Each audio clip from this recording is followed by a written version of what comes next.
The following program is rated TV MALV. It contains strong language, violence, and nudity. It is intended only for mature audiences. How many Taco Bell stackers can we eat? I think I'm going to go for 12 this time. I think I could do about 15. I think I can do about 23, just to make it even. At the Taco Bell stackers in this bag, it's heavy too. It almost ripped. Just finished my 15th one. This is my last one. I don't think I can make it past 30. Nachos for a little break. Slowing down back there? Yeah, I got to. After 17 stackers and 5 burritos. All right, my goal was what, 23? I got 30, so I think that's an accomplishment. Mine was 12. I got 14 stackers down, 3 quesadillas, and 10 tacos. Wow. My goal was 15 stackers, and I had 17 stackers.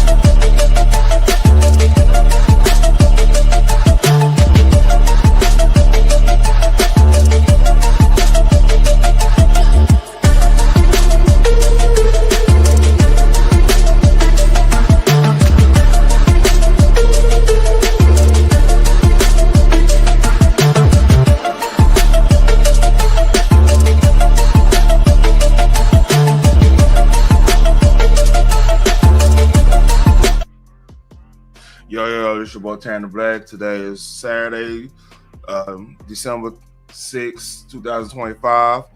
This show is gonna be called Saturday Night BS.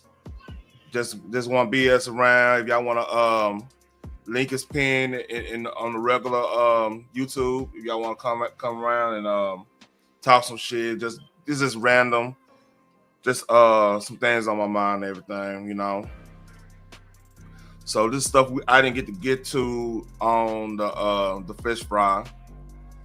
So we got Toyota got a new sports like Halo car that's coming out. It's called the GRGT and GRGT3. I'm gonna show that. We got Indian rapper, which is actually pretty dope. He goes in on the whole scamming stuff. We got Tim Pool did a video and prayers to Tim Pool. Like somebody came to his house and opened fire in his house and stuff, man, with his kids in there. It was a little scary situation. But I don't know if his kids were in there or not. But like prayers up to him, his family, everything. Everything okay, apparently, but it was just a little scary situation over there. He living like in Virginia, West, the DMV area. So we got that. A little bit more of the Brian McKnight story. We didn't finish last night, but I'm gonna start off with this car, which I think is badass. Let me do this.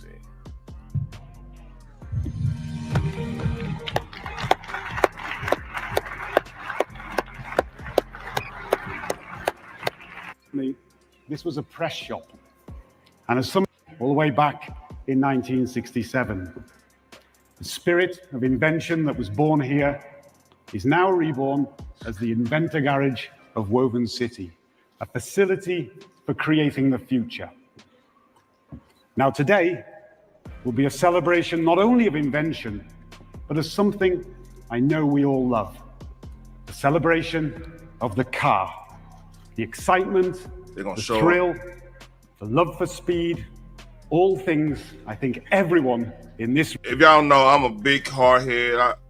CP3, I'm watching the game too. It's on the TV right now.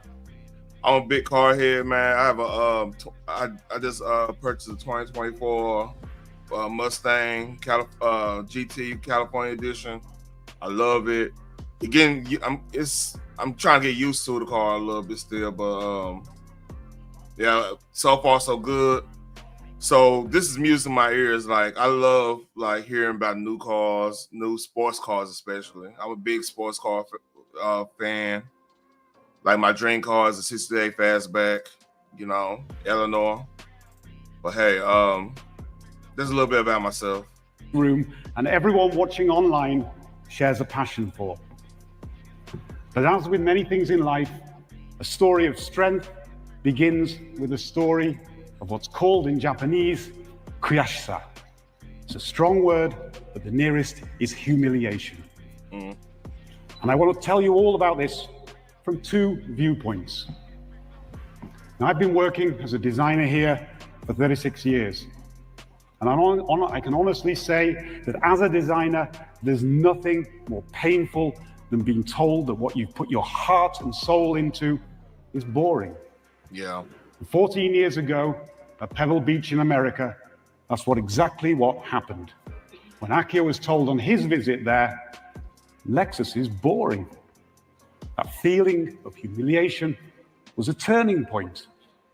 I'm not gonna lie to you, like Toyotas in general, since like the old school Supra, like when I went to go buy my car, the salesman had a Supra. It looks cool now, but it's like a BMW. So like they needed to do a refresh for real. Like I remember when they had I remember the Celica was badass. It was Supra was the top of the line. But Celicas, then you had like the rally style Corollas and stuff like that. It became a source of determination. After that, Akio stood up and made a promise. No more boring cars. So when we went to consult with him about how we should present this car at Pebble Beach this year, you know, his answer was very simple. Just put it out there. Let it speak for itself. And that's exactly what we did. With no explanation, we let people form their own opinions.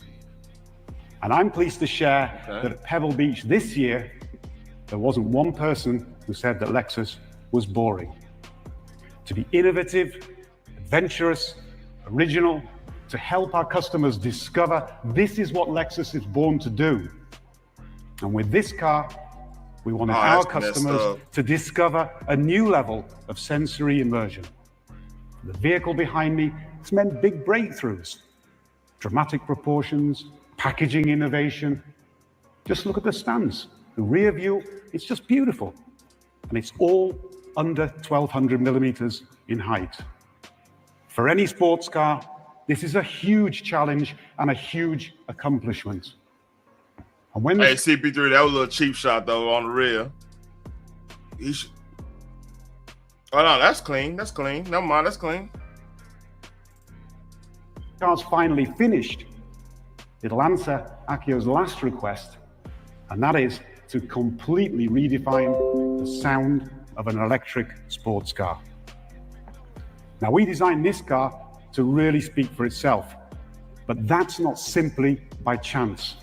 Let me see something. Because the car you see What's up, here Chicago? owes its existence to another story. And that brings me to the second tale of humiliation, this time on the racetrack. Now, I remember Akio telling me that Nürburgring 20 years ago, he had an experience that he couldn't forget. It wasn't about being overtaken. It wasn't about not coming first. Rather, that he could see other manufacturers were prioritizing racing. They were using the occasion to nurture not only new technology and new products, but to nurture the people who make them. All right. Camouflage prototypes of cars never seen before being put through their Dash filled with tech, new cars on deck, out with the old, in with the gold. I'm gonna skip a little bit.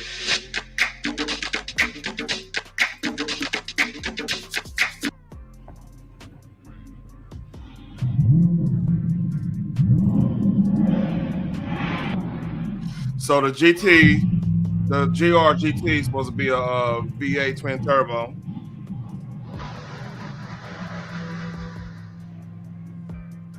Put Mendoza back in there.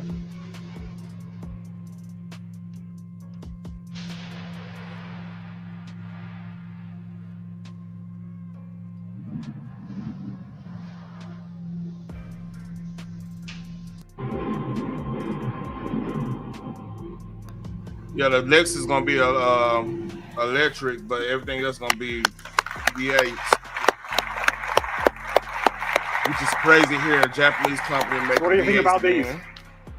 The GR-GT and its race car sibling, the GR-GT3, will be joined by the all-new Lexus LFA concept here to form the sports car apex for both Lexus and GR.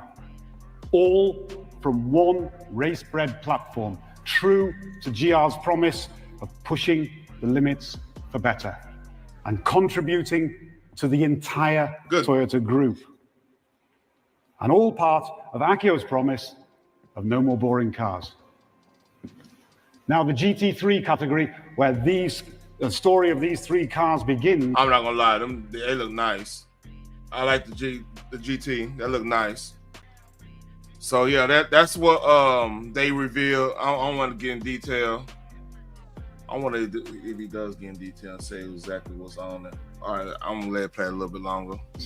Is all about making cars for people who want to win, for professionals and also privateer racers. For everybody, it all starts with speed. Without speed, there's nothing. For the GR GT3 race car, 4-liter V8 twin-turbo engine, completely rigid aluminium space frame, an incredibly low center of gravity. Oh, you gotta catch that. State-of-the-art aerodynamics. All the critical elements are in place. But speed in itself is not everything. The race is much more than the home straight. And the real art is how you control that speed. In a real-life situation, as our master driver Morizo likes to say, it all comes down to kaiwa, the conversation between driver and car.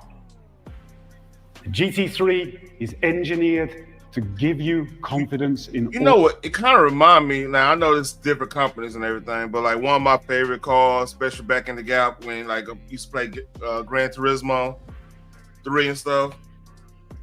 One of them was the Mitsubishi 3000 GT VR4, I believe. Oh, come on.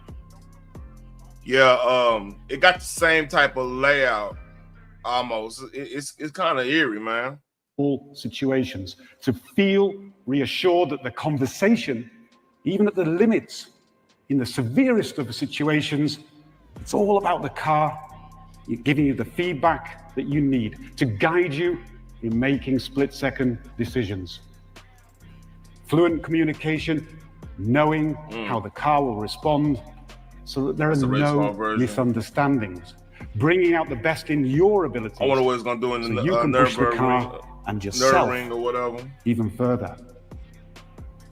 The GR-GT speaks to both types of driver, the professional driver and the recreational driver.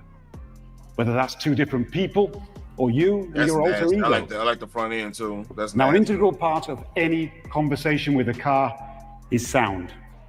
Not only during acceleration, but deceleration and braking. To understand the importance of this, look no further than 30 minutes drive from here to Fuji Speedway and the transition from the home straight. This may be the first time put off. V8 ever made. Circuit ready. Visions is generation. These cars from the Toyota 2000. Yeah. I don't think they're gonna do the sound. I got a sound right here. How it sounds. They did an Instagram.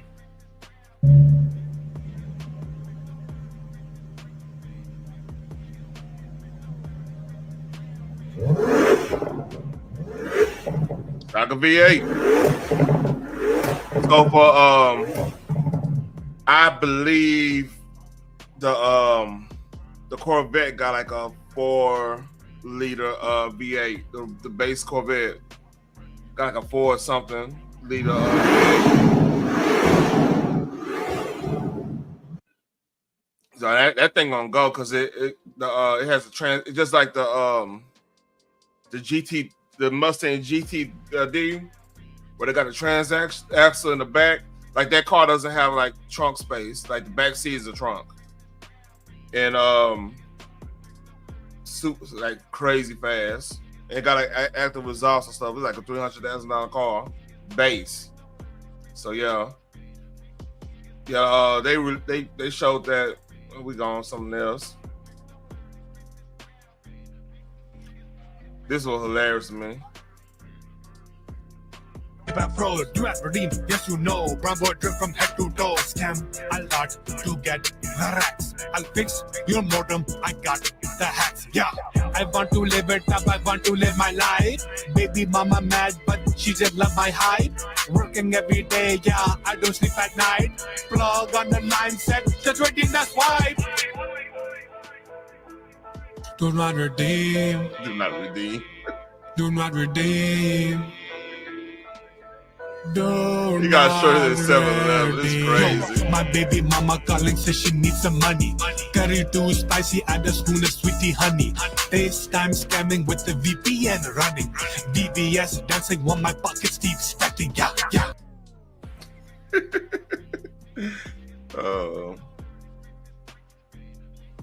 Let me see if I got anything else on what you call it.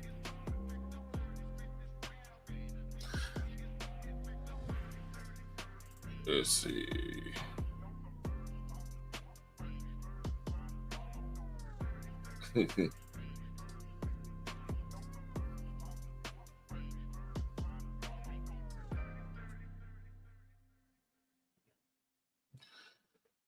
Yeah.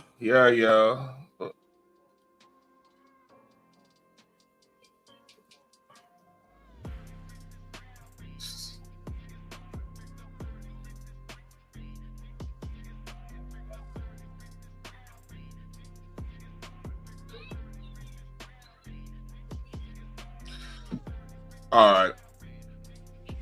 I'll get back on the Brian McKnight situation. Venus, in here, you come on in here. I think we was like right there. Help them to become the men that they were supposed to be. Right. Even though they were fully grown adults. 24 and 21. Here's your place. Now all your friends come up there. Be creative. You have all these people staying with you.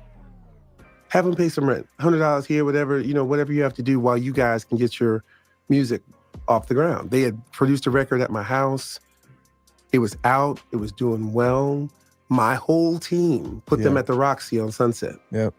They started doing live gigs. Not 50 people showed up the first time. The second one, maybe 75, 100 people showed up. So at this point. They're 26 and 23 by then. Right? But we're getting married. Yeah. I'm leaving to go out of the country, and I get detained because they're looking for him. Yeah, and we have the same name. Yep. One of the bad problems He having now has two from that same girl. And Leilani and I and her mother, we had sat them down and said, "Listen, what are y'all going to do? You got to get together." Well, she says to me, "Well, he told me you interception."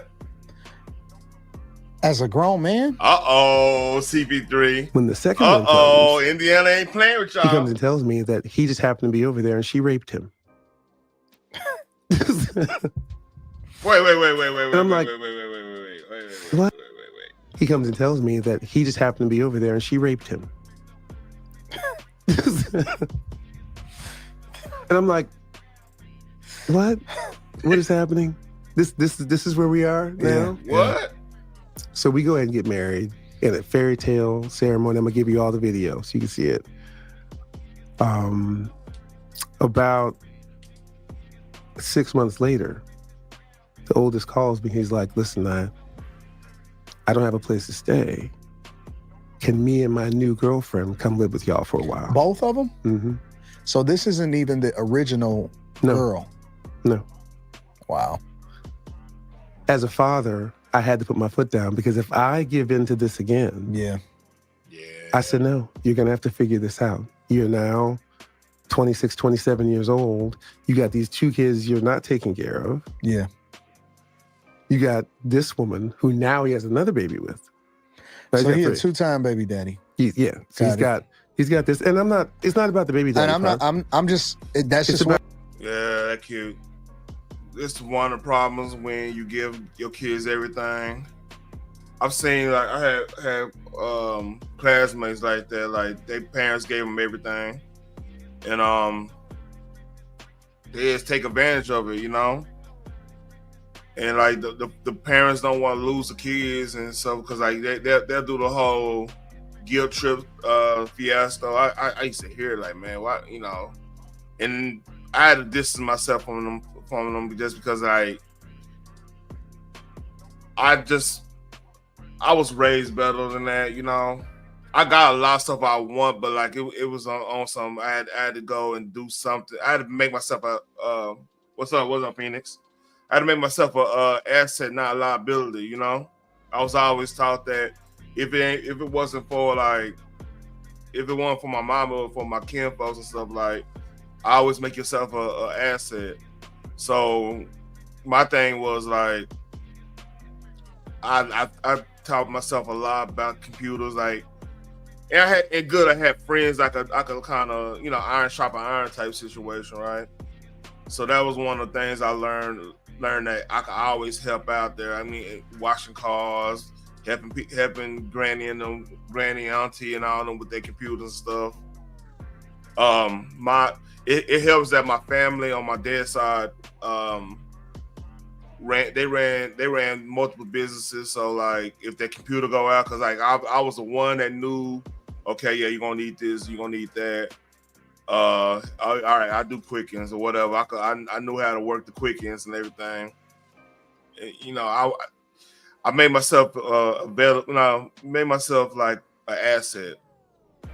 If I learned how, my mom for Christmas, can't never forget. I think it was like Christmas '98.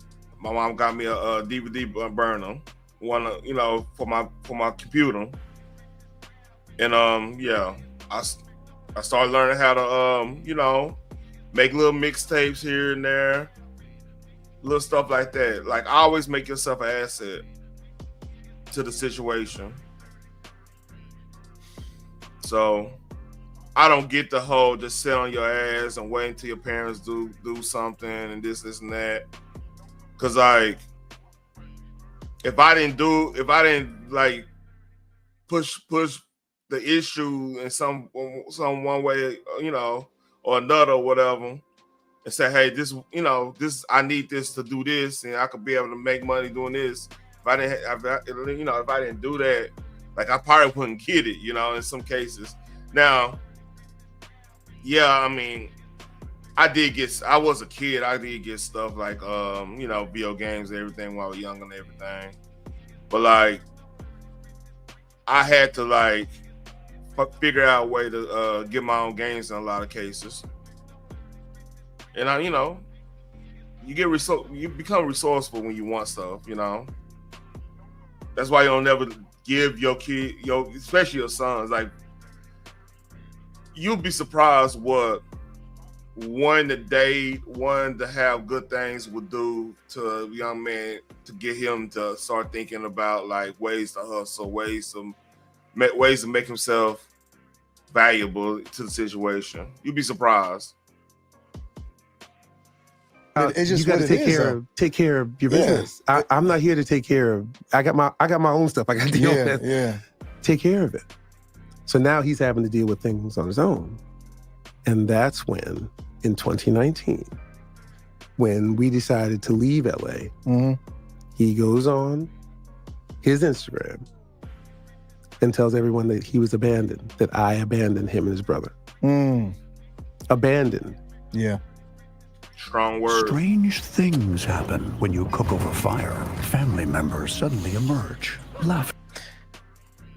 And let me say this. I just have to say this because I was having a conversation and a girl overheard, and I said, yeah, I'm gonna go talk to Brian McKnight, and I want to get his perspective and his words And the girl was like, no, because he abandoned his kid.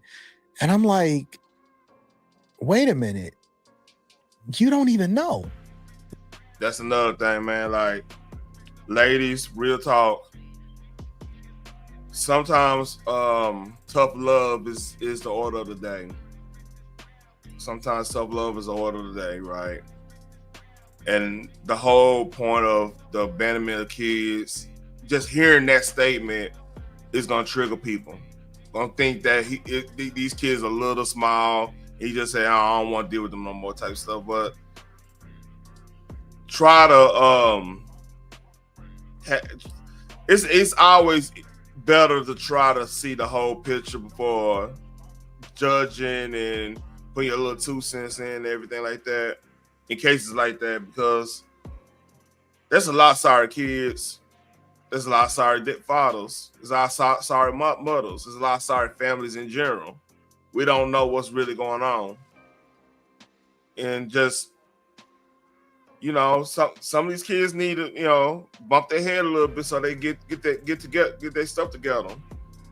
I had to get my stuff together at one point in time. Like, I remember, like, when I was in a dating scene, I was dog with it. Then I had to like sit down. Like, I had to sit down. Like, man, do I really want to just be 40 years old at the club? You know, do I really want to be that you know, the player life is cool now, it's fun, you know, but then like that's somebody's daughter, you know what I'm saying? That's somebody's sister. So I don't know, just, you know, I was raised missionary Baptist, so I mean I know better than what I was doing, and so I was like, man, like, okay, I want my kids to have grandparents. I want my kids to know, like with the history lessons we learned from family reunions, which is crazy. Like, both family reunions. Like, I want them to know and understand, like, what type of cloth they came from. You know what I mean? What type of roots they came from. They're like, we're not victims. And like, that's basically what I plan to do. I think that that's why I was like really into, like, when I dated. You know, first of all, I started working on myself, number one. Then when I dated with a purpose. Like, you had like, I wanted to see how the person is, like, as in if they're good or not and everything, you know. And that's how I ended up getting my wife right now, and we going on, oh shit, 13 years. Now I just know that's crazy, 13 years.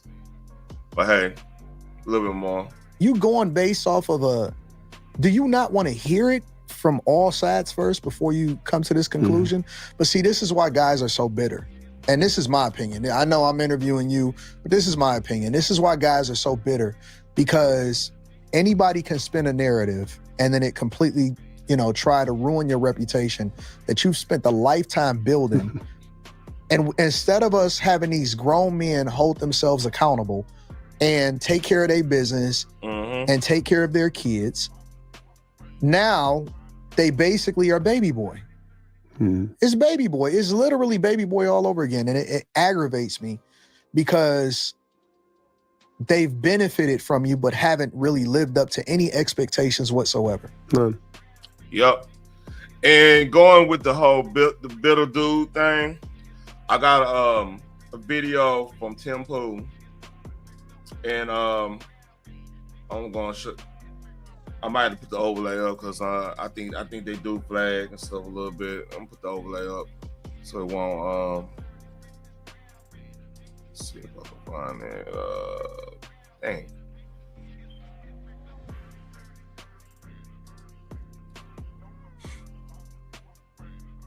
Barry is upset with Gavin Newsom. See, there was a bill that would guarantee health care, or at least require insurance companies to provide health care for menopausal, and I think it's called perimenopausal women, like they're going through these symptoms. Well, Newsom vetoed the bill. And for this, won't get on that. Let me see if I can go to the story he was talking about. Order is breaking down. Now, it's not just this Halle Berry feminism thing. Take a look at this in the New York Times. Did liberal feminism ruin the workplace? And if so, can conservative feminism fix it? Well, So this story is basically gonna go break down the bit what Me Too pretty much did to the workplace and colleges and the whole nine, right? And it adds on to the bitterness a lot of dudes have when it comes to the opposite sex, which I don't subscribe to. I love the opposite sex. I'm not gonna be bitter about a couple bad, the defense, a couple bad apples or whatever. And I'm not gonna get like sucked in on the whole social media narratives and stuff like that. But like a lot of people have. And I couldn't imagine dating right now, man. Like legit, I couldn't imagine being, doing the whole dating scene type stuff. But here we go. Friends, no, I don't think so. I think the issue is feminism it's not congruent as we describe it today with modern society. So we don't need you to autoplay anything, you garbage New York Times. Bullshit. But I appreciate they're finally writing this, and people are starting to wake up to what's really going on.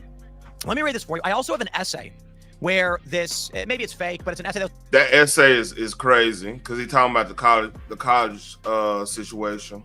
It's published online that got a lot of attention from someone claiming to be a female gender studies professor and talking about how they're having an emotional breakdown because men are basically saying, we don't want to do anything with women because y'all are nuts.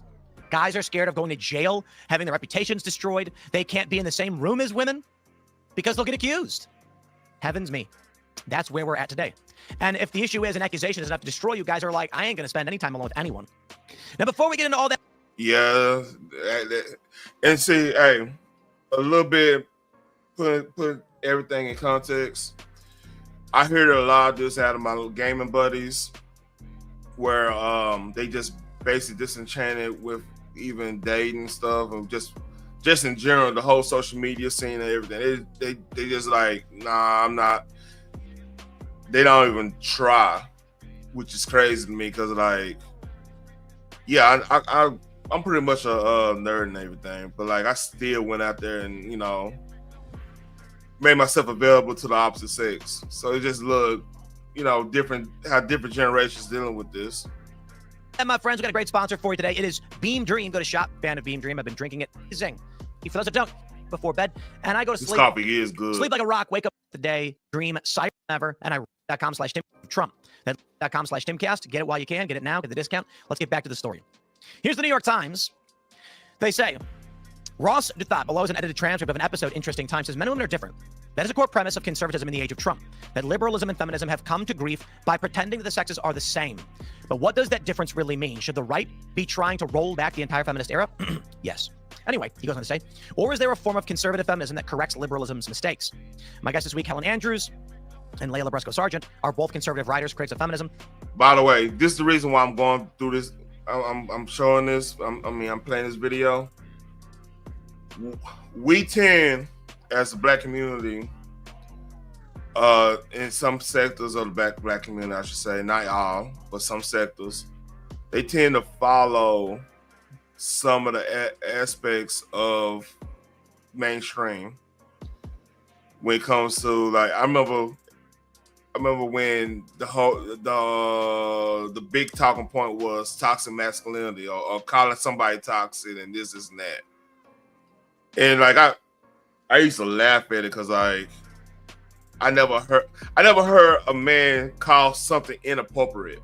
Like that was usually a HR lady or some teacher, your teacher or your mom telling you, oh, that was so inappropriate. You see what I'm saying?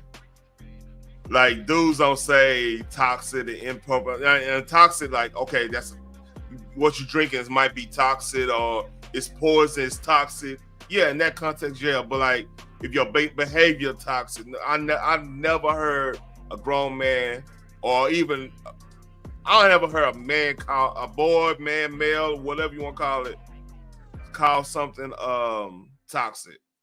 That was all. like behavior wise. That was always like that was like some relationship shit, you know.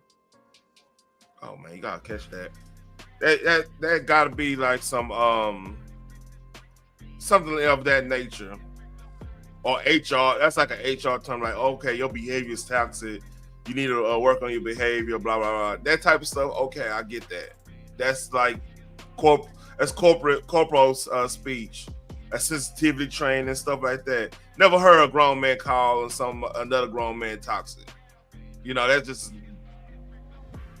So my point is with saying that is we tend to follow, believe it or not, what mainstream society is pushing and we'll have our own thing, but then sometimes we jump in and we do some like the taking too, that like some people take from us, we take a little bit, like for example the safe space thing, like that was safe space, ally, that was pretty much a community talking point, like, okay, yeah, we're dealing with a safe space. We need a safe space for such and such community or whatever. That was like a talking point they used.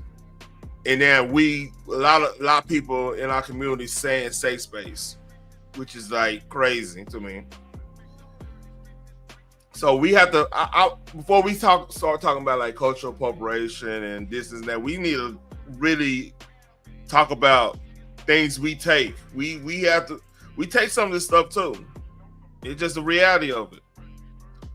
And like, so that's basically why I'm going through this video. Because I'm pretty sure wow. That's interception. But they have a very different view of what a right-wing politics of gender should look like. Indeed. Well, here's what I did. What do I have here? Okay, here it is. I pulled up a transcript of this essay from a women's studies professor. Put this down. You gotta see this essay. I don't know if it's real. I tried to find the source for it. I couldn't find the source for it, and that's why I transcribed it from a YouTube video. But it does speak to the perception. And the reason why I want to show you just some of this, and again, take it all with a grain of salt, is because I know that many of you will actually see things in here, especially you young men, where you will say, that's exactly what's happening. When I read through this, was listening to the transcription, and then read through it, I thought to myself, we like the answer. I thought to myself, not all of this I can prove to be true or correct, but a lot of it I've personally seen myself and is backed up by the data. So perhaps it's just fake internet stuff, as it always is. Take it with a grain of salt.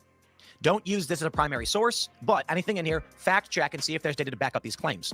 That being said, this essay was reportedly written by a 45-year-old professor of women's studies at a state university, spending 23 years creating spaces where women could speak without interruption. She goes on to say, she never screamed at men, she never insulted them, she thought that she was being reasonable and rational.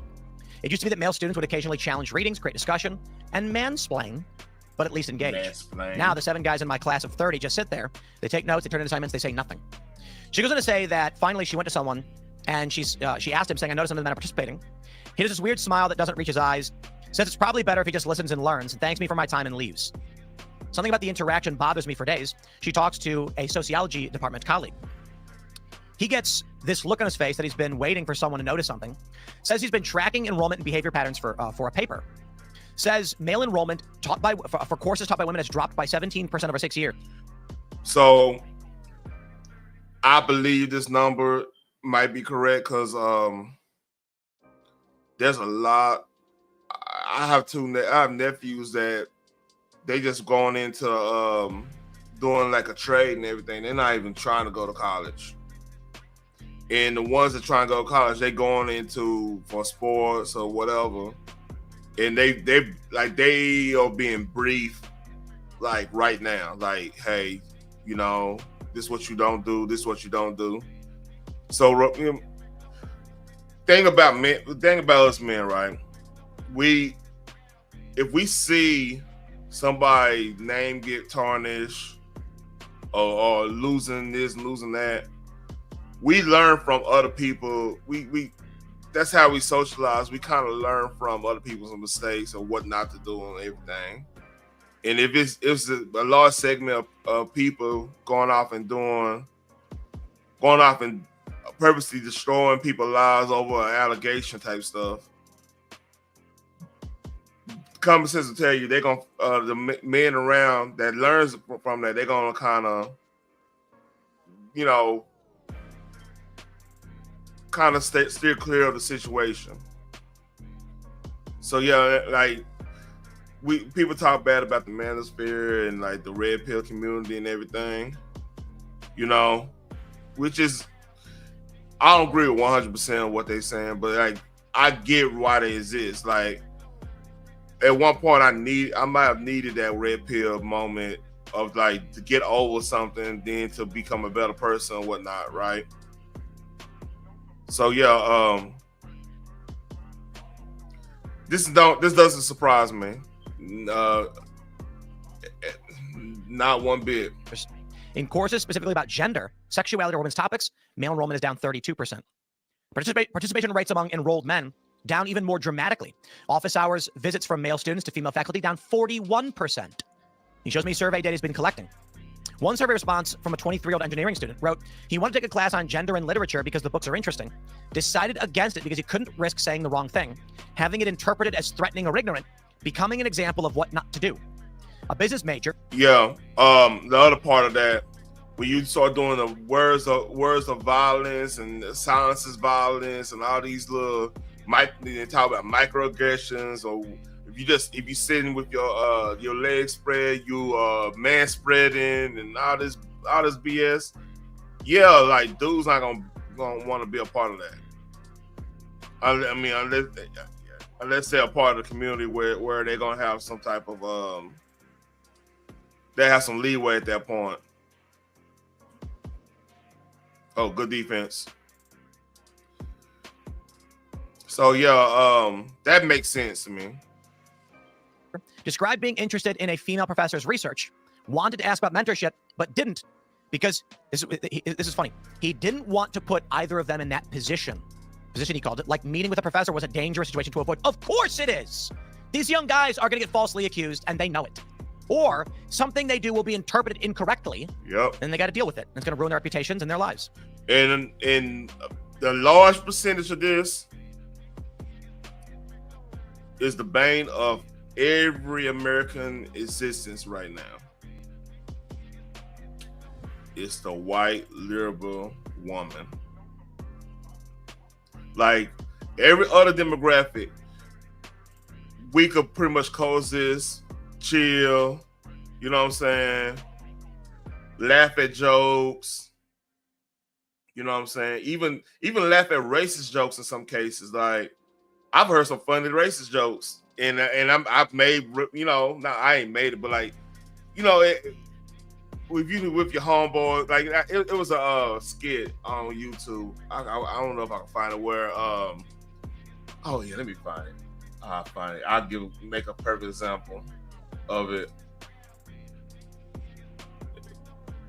Let's see. Let me find that real quick.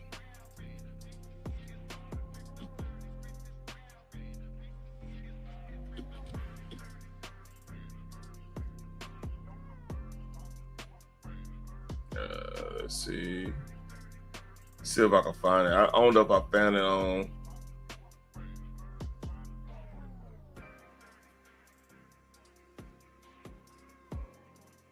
It might have been on Instagram.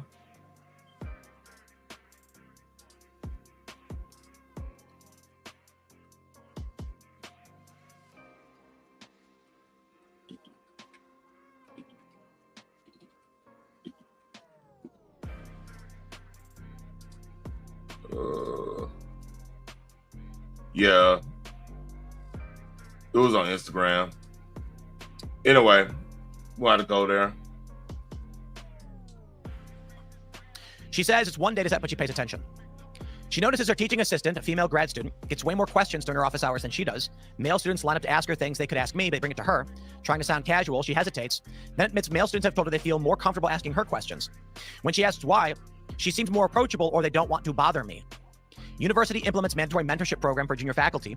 Department chair quietly tells me that 3 different early career men requested male mentors specifically. When pressed, they gave vague reasons about similar research interests.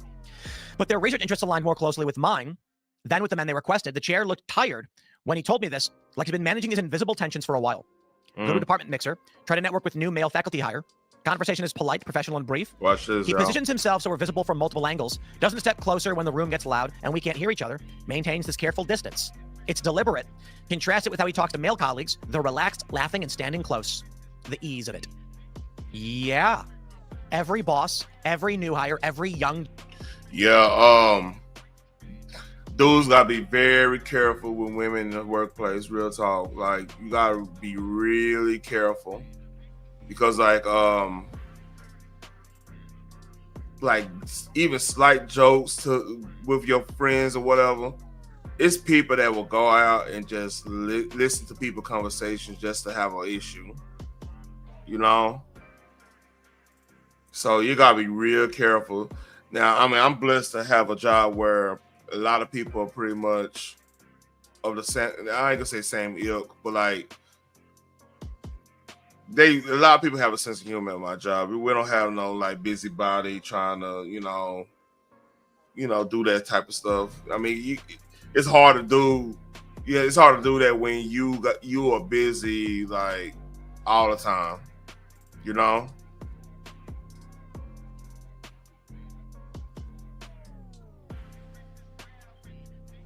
Okay.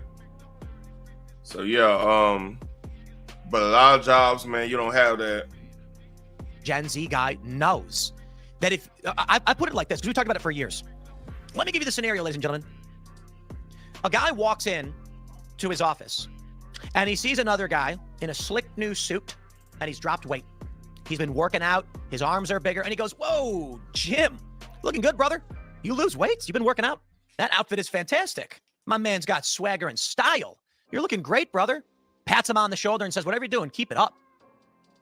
No problem there, right? Maybe a little gay, but not really, you know? Okay, let's try a woman.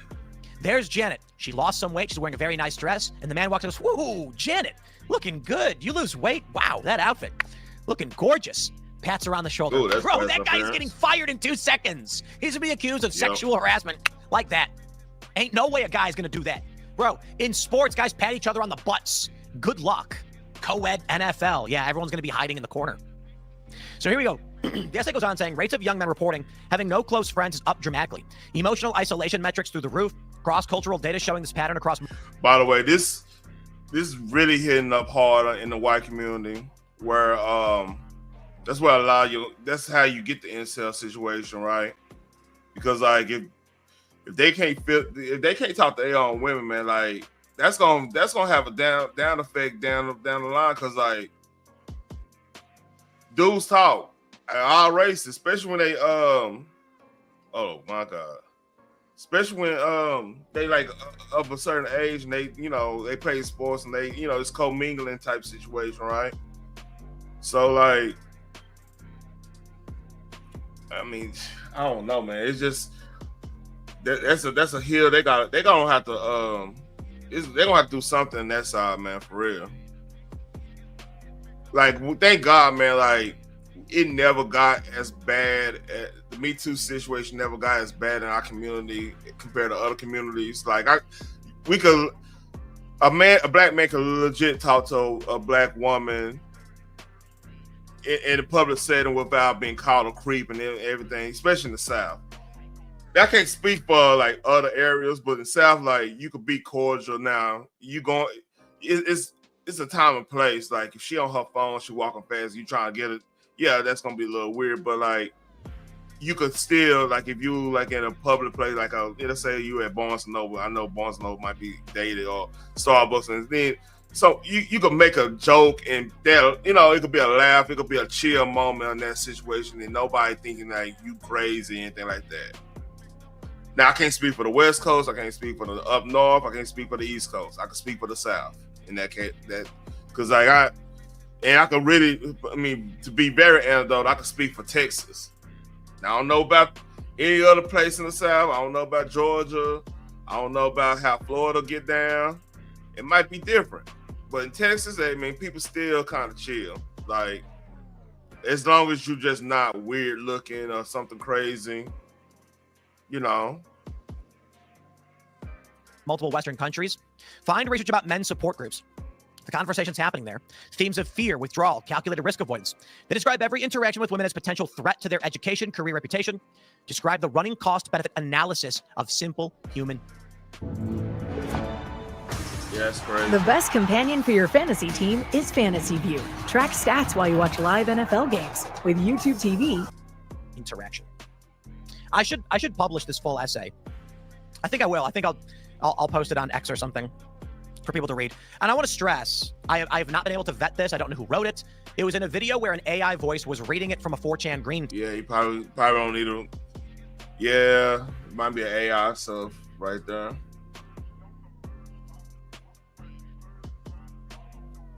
Let's see. Yeah, it might be AI stuff.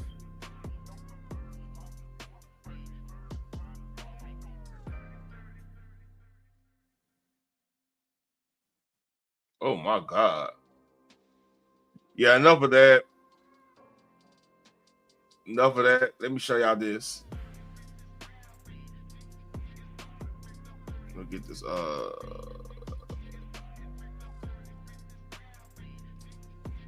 This might be a good time here.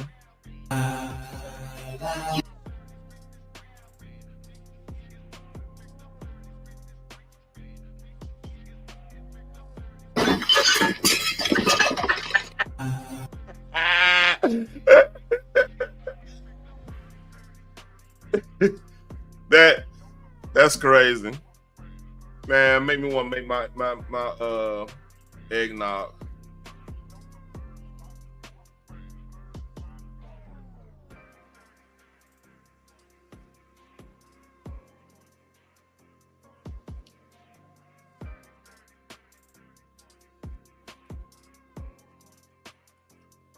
I might even make this a drop.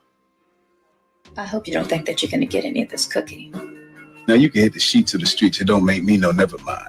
Now that's your bag, baby. You can go or you can come. Can you dig it? I hope you don't. Just like that, man. That's some player stuff right there. Man, Black Dynamite was hilarious. Let's see if I got some more stuff in my bag. Hold up, let me see.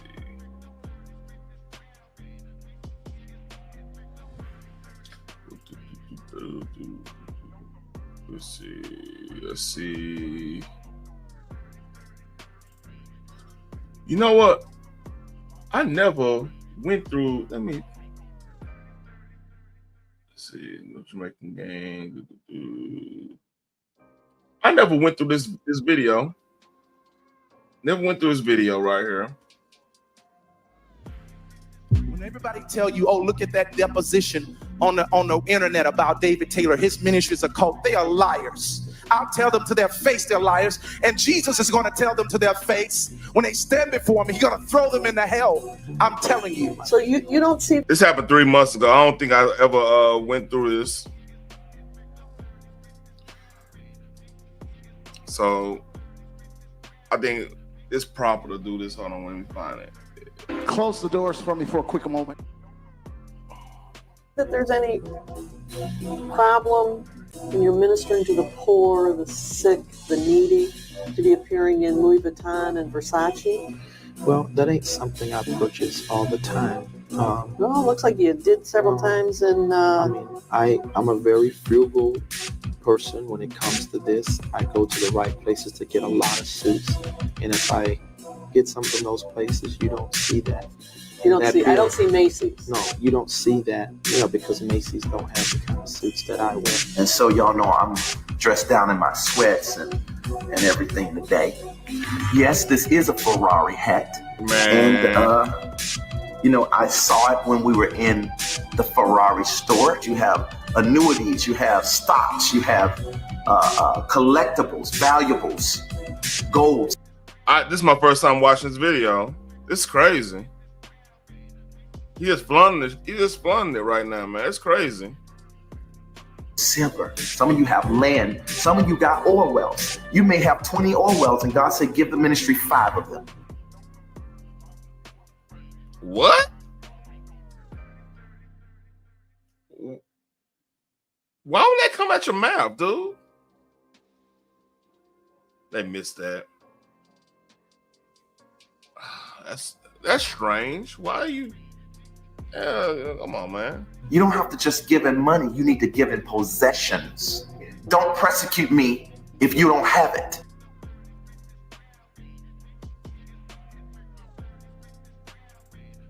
So, you want people to sign over things in a land for your ministry.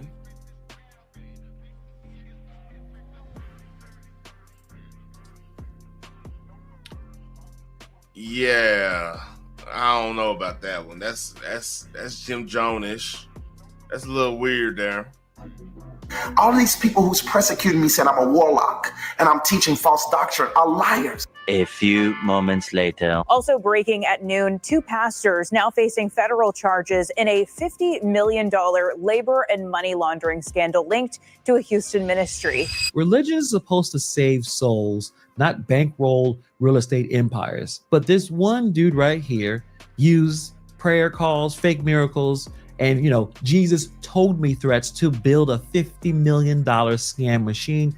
David E. Taylor is not a fringe preacher. He is a CEO of a cult. And now he is filing court, and I hope he goes to prison, and I hope all those properties are... I need to look up this. I need to look up to see what actually happened with him. I think he did go to jail. Matter of fact, let me do that right now.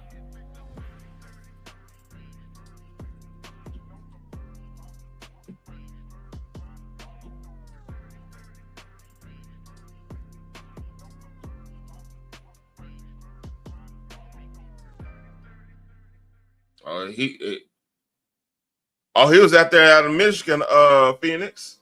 That's your people. Well, not your people, literally. Taken from him. Let's break down how a so-called apostle ran a nationwide operation that looked less like a ministry and more like an organized crime syndicate. Let's get into it. And tonight we are learning more about the nationwide FBI raids, including here in Central Florida, involving leaders of a church that appeared on televisions across the world. Good evening. I'm Greg Warman. And I'm Martha Sigalski. Federal prosecutors say the leaders of the Kingdom of God Global Church used abuse tactics under the guise of religion to rake in millions of dollars. Channel 9's Nick Pampantonis was in Ocala today as FBI agents scoured just one of the many properties owned by the church. There's more excitement around here than we've had since the wild pig. Joseph Hildner said 5 loud booms woke this Ocala community Wednesday morning. A dozen FBI cars descending on this $2.6 million home. They did the same in North Carolina, Tampa, and 5 other properties across the U.S., arresting this man, David Taylor, the so-called apostle of the... The so-called apostle. So-called David crazy. Taylor. I haven't seen him in a while. You guys are going to be seeing a lot of old clips. That deposition that's on YouTube was spectacular. Total fail. 2013 and 14, you spent over, GMMI spent over $30,000 in your clothes. Does that sound about right? $30,000 in clothes? What year was that? 13 and 14. Oh, God, yes, because I was traveling so much. Yes, and sweating through all my clothes. Exactly. Sweating through all your clothes. $30,000 worth? I don't think y'all understand how hard it is to spend $30,000 on clothes. Oh my God. Exactly. That probably wasn't enough because just have so. But they have to be top of the line expensive ones. No, they're not top of the line clothes. Louis Vuitton's not top of the line? Those not where I get my suits from. Well, you got something from them for spent thousands and thousands. Well, the belts are more lasting, so that's good. Come on, you're buying belts for $5,000? No, I mean multiple belts. This guy is the OG scammer, using the Lord as a way to obtain ridiculous amounts of wealth, power, influence. You see right there, very interesting. The top of his head has the color, but looks like he is getting gray. He is getting older, obviously. But is this a surprise? Many people have used Christianity. I would say not even just Christianity. Many people have been using religion as a way to con people, to grift. And this is the OG grifter. I thought he was done, but I guess he was still out there making that money and things. I don't like stories like this, but it needs to be exposed because that's just ridiculous. $30,000 worth of clothes is crazy number, man. Like damn, man, like I can imagine, like you would have to basically what you have to do to get to $30,000 of clothes. You will have to go on Go and find every outfit that's cost $10,000 a pop. Because you can't do that on Go. Now, I'm not going to step in a lot of you on that. You could do that on Go real fast. If you really just sit that back and got, let's say you want to get a whole off-white fit or something like that. Ooh, good hit. You can't do that on Go now. But, like, still, like, that's not even practical for, like, even... Like, millionaires won't even be doing that. Like, they'll probably have a stylist, I don't know. It's just weird. I mean, you spending extra money on that is crazy. Apparently, just keep getting worse for him and the people that he took advantage of. Kingdom of God Global Church. Always restore to us the joy of your salvation. This video post. What? We want to check that out again. Church. Always restore to us the joy of your salvation. This video posted to the church's Facebook page the night before the raid shows the emotional nature of Taylor's preaching, but agents say a system of cruelty hid behind the tears. They accused Taylor of running call centers out of these homes, unpaid staff cut off from the outside world, told to raise an unreachable amount of money in donations, and when they failed, Taylor deprived them of sleep and food. This sounds like a cult. Yeah. This sounds like he made a sweatshop of call center workers, forcing them to do ungodly amounts of work to get no money. Because remember, this is about the Lord. This is about getting money, resources to help the church. And he just had a sweatshop in America. This was not a foreign country. This is in America. Slave labor. Them trying to get as much donations out of people, probably people who probably can't afford to even be donating in the first place. You understand Mrs. Frazier to be destitute. And, under those circumstances, are you willing to give Mrs. Frazier back some of her money? Concerning her present circumstance, and I would love to do that if we had the money. Presently, we don't. And he had them sitting there, and if they didn't get the right amount of money, which they said was unattainable, they deprived them of food. So basically, his hustle was get that money right, and then buy a whole bunch of stuff so it won't be liquid money, it won't be liquid. So he or put it in some type of, put it somewhere. So I was saying, I don't got it. So then you got to sue him for it. Then he could use a PR campaign type stuff on whoever's suing him. Yeah, they try to steal money, blah, blah, the whole game. Shelter, and I see right here, psychological abuse, forced repentance, lack of sleep, physical assaults, and threats of divine judgment, which is probably the sickest part of everything, is if they can't raise enough money, somehow God is mad with them. That's extremely manipulative, disgusting. Say since 2014, Taylor pocketed $50 million. A staff member at his Ocala house after the raid refusing to comment. From bumper to bumper, just a black Suburban with opaque windows that you cannot see in or out of, and they were coming and going a lot. They'll come to his ministry lured through promises of a free housing, free meals. Pete Evans and Barry Bowen investigate religious fraud for the Trinity Foundation. You know what's so crazy, man? Like, even on the Diddy documentary, they prey on people that want a shot. Like, a lot of the Diddy stuff, man, would have been prevented if it was just, like, wasn't cheap and wasn't, like, not paying people who did, like, a certain type of service for them or whatnot. You gotta pay your people, man. And interviewed some of Taylor's staff. They pointed to his far-flung properties and constant attempts to get his viewers to call his church, like you see here, as red flags. They say it's a well-worn playbook. They would believe he's closer to God than they are, and he feeds on people's ignorance. Nick is joining us live here in the studio. Nick, they also arrested the church's executive director. How much time are each of them facing? One of them faces 8 counts. That's the executive director. One faces 10 counts. It's 20 years per count and a lot in fines, including all the properties can be taken from them. I'm going to show you the scale of this operation here. They had... Before they even get to that, it's not just the heat that there's people like him prey on ignorance. Yes, that's part of it. Many people are coming into religion or coming into these type of cults. They're missing something. There's a hole. There's something missing. And they think that this church, this grifter here is going to help fill that, give them a sense of identity, a sense of purpose.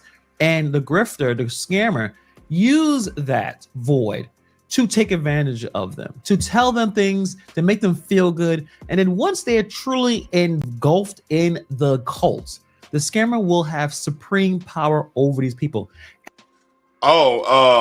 Speaking of the cult stuff, I went through a wormhole the other day about Jim Jones. Like, it's some things I didn't know.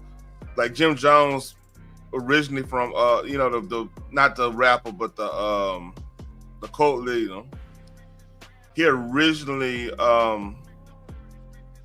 if he didn't do that cult, he'll be considered he'll probably be in the history books for like helping interracial couples, being one of the first interracial couples to legally get married. It's crazy. Like, just one thing could switch up somebody's whole trajectory. And it's not going to be the entire church necessarily, but the hardcores, the people who really ride with this David Taylor individual, they're going to be the ones calling, trying to get as much money out of people as possible, putting themselves in positions where they are getting abused by this individual. Staff members working in 4 different states, 2 sites here in Florida. The sermons aired on the Word Network, which is one of the largest religious channels aimed at Black churchgoers. And just if you're interested, the money was spent on cars, boats, ATVs. I remember a lot of luxury goods there. And I'm sure, man, just a terrible, terrible individual. And another aspect of it is going after people who don't have a lot. Black and brown communities, they are really heavy into religion.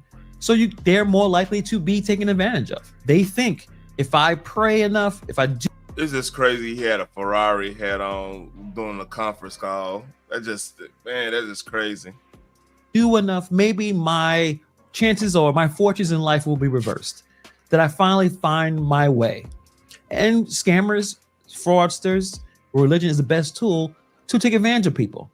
But let's get into a lot of this situation here because it is absolutely insane. So to get started from the video is Tampa, 2025. The FBI raids this $10 million mansion in a gated community. And they find this man, David E. Taylor, Jesus' best friend, self-proclaimed apostle, and the head of the Church of God Global Church, formerly known as Joshua Media Ministries International. But they didn't just take him. They hit ministry sites across 5 states, arresting Taylor and his top deputy, Michelle Brannon, on the charges of forced labor, money laundering, and human trafficking. Yes, human trafficking. He's basically like Diddy. The feds said that Taylor built a spiritual empire on manipulation and free labor and pulling in nearly $50 million since 2014, not to build churches or maybe build a school unlike that other guy, but to bankroll luxury estates, personal chefs, private jets, and custom-made stage sets for his miracle crusades. He was walking around like he was a ball player, like he was some kind of rapper, just having tons of money. So this goofball pitches himself as a spiritual heavyweight, claiming face-to-face chats with Jesus, divine healings, and pretending that he was some kind of prophet. God is showing me right now, there's one woman even sitting in Taylor. You have like $75,000 in your account. And you can give half. Dreams that always conveniently pointed toward. This man basically said, hey, how the hell you know how much money she got? And why you asking for that much money as a pastor? We know the answer. That's rhetorical.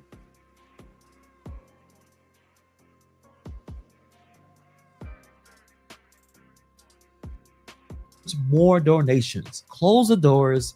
Close the doors. His followers believe. I gotta do it again. Close the doors for me for a quick moment. And I gotta do. He showed Dr. Umar, so I gotta do this one.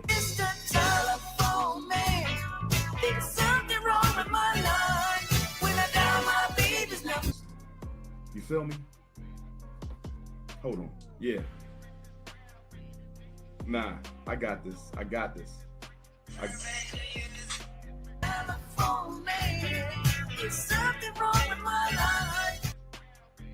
All right. It's just right. I have to do that one. That he was a conduit to God. Some gave up their jobs, their homes, and their families to serve his so-called mission. But prosecutors say that this mission looked more like slavery. Inside these call centers, volunteers worked up to 18 hours a day soliciting donations, not for hurricane relief or Bibles for prisoners, but for ministry expansion, which somehow translated into designer wardrobes, private chefs, and properties with weird names to dodge taxes. And the people making those calls, they weren't getting paid. Many lived in ministry housing, slept on floors, and ate only when allowed. Some were even forced to fast as punishment for not hitting donation targets. Slave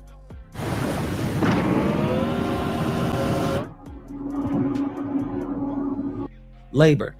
And it wasn't just financial exploitation. Taylor used spiritual threats to keep his followers in line. According to former members, disobedience wasn't just insubordination, it was a rebellion against God. This is where it gets truly sickening, that he used religion, he used God to manipulate and break these people down. Taylor would say things like, speak against the apostle and sickness will come upon you. That's not just manipulation, that's spiritual blackmail. This is a very evil man. I'm not saying I'm perfect. I'm not saying I haven't made mistakes, but I ain't made no money mistakes. I can tell you that. The only mistake my dad think I've made with money, he said, David, you do not take enough for yourself. So how did he pull this off without getting stopped sooner? Even after that deposition 10 years ago, he clearly looked like he was manipulating and deceiving people. I guess everything just looked churchy enough to continue to pass. Taylor didn't call his workers employees.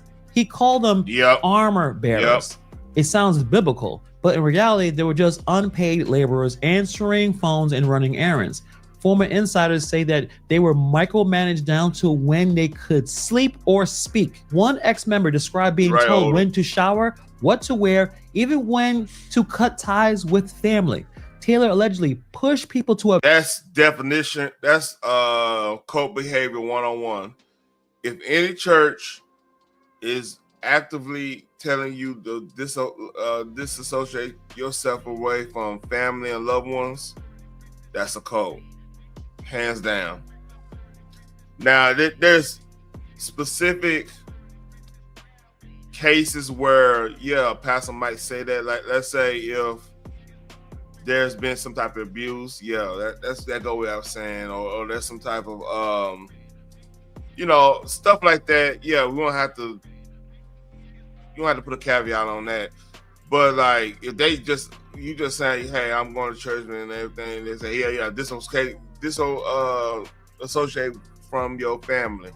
Yeah, it's a little weird. It's a little weird. Why would you want me to disassociate? Questions should be asked. Abandoned spouses who weren't fully on board with him. And obviously, when someone pushed back, Taylor had the whole bag of cult tricks and cult tactics: public humiliation, sleep deprivation, social isolation, and fear tactics dressed up in scripture. According to text messages shown in court, Taylor instructed staff to punish underperformers with food deprivation. Take away the food, he texts. We must make them fast and pray. That is disgusting levels of manipulation. Some workers were told that they had to raise $500 a day in donations. Another thing, when you fasting, that's a person's individual journey, spiritual journey. When you're doing a fast, it's not meant to be forced from somebody outside of where you praying at. I mean, that's how I was taught. Now I know. I mean, because think about it. Like, nobody told Jesus to go do the whole fast 40 days, 40 night thing. Well, we shouldn't do 40 days, 40 nights. But like, you know, the way he went to go fast. He went to go do it on his own to get, you know. I'm sorry. I'm halfway asleep, man. I'm talking. I'm probably sound like I'm mumbling right now. But yeah, like a lot of the fasting in the Bible, it was like God commanded me to go fast, go meditate, go do, you know, do something, get yourself out of that position, out of where you at, so you get close to the Lord and everything. You don't force somebody to be like, hey, you need to fast. Nations, or else. If they didn't, they would be publicly shamed or threatened with divine punishment. One woman said that she was warned she'll get cancer if she ever left or spoke out. That's how fear becomes doctrine. Taylor turned fear into faith and obedience into worship. And the irony of all of this, the same people told to skip meals were watching Taylor eat gourmet meals, gourmet dinners prepared by his personal chef. The same folks that were giving up sleep were cleaning luxury cars that they would never ride in. He lived like royalty while his flock lived like bums, all under the banner of holiness. This sounds like Jonestown too, with better branding, and I guess hopefully no one died in this situation, but I don't know how else I can compare this. And like I said, this wasn't exactly in the shadows. 10 years ago, a deposition leaked and it's on YouTube where Taylor explained with a straight face that he spent $30,000 on clothes in 1 year because he sweats through his suits. He admitted owning a $2.8 million mansion, driving the luxury cars, all while watchdogs were giving his organization an F in transparency and the IRS was revoking its nonprofit status. But Taylor didn't stop there. His team once claimed that they had a $10 million donation from an NFL player to buy an entire shopping mall. The player denied it, the project collapsed, and Taylor sued everyone in sight. St. Louis County. Meanwhile, unpaid contractors sued him for millions for a massive stage project his ministry commissioned but never paid for. That trial in 2023, they lost again. But the money was just the surface. A former gospel singer says that Taylor seduced her with lavish gifts, fur coats, even a Jaguar, and then turned around threatening her when she tried to leave. She says he warned her that she'll get cancer if she spoke out. His ex-wife accused him of infidelity and abuse. Other ex-members said that they were told to abandon their families, surrender their paychecks, and serve around the clock or face internal damnation. One group of men said that they were forced to drive women to Taylor for private meetings, then give them plan B afterwards. Think about this. This was extreme levels of exploitation. This man deserves to be in prison. The DOJ's 2025 indictment describes Taylor's ministry as a nationwide forced labor cult. That's exactly what it sounds like. These people need to go to jail. They need to never come out, and all their property should be sold and given back to the victims. Now he's facing multiple accounts, each carrying up to 20 years. Now, his defense team said this is spiritual warfare, but I doubt the jury's gonna buy it. They're gonna be reading those text messages, hearing survivor stories, and seeing those financial scripts. So David E. Taylor, he's a piece of crap, a symptom of what happens when faith meets unchecked power. He promised intimacy with God and delivered intimidation. He sold solid. Yeah, that's just crazy, man. I think if nobody want to come up, man, I think I'm going to end it early, man. I'm dozing off over here. So y'all like, share, and subscribe, comment on if y'all talking on the replay, man. And I'm gone.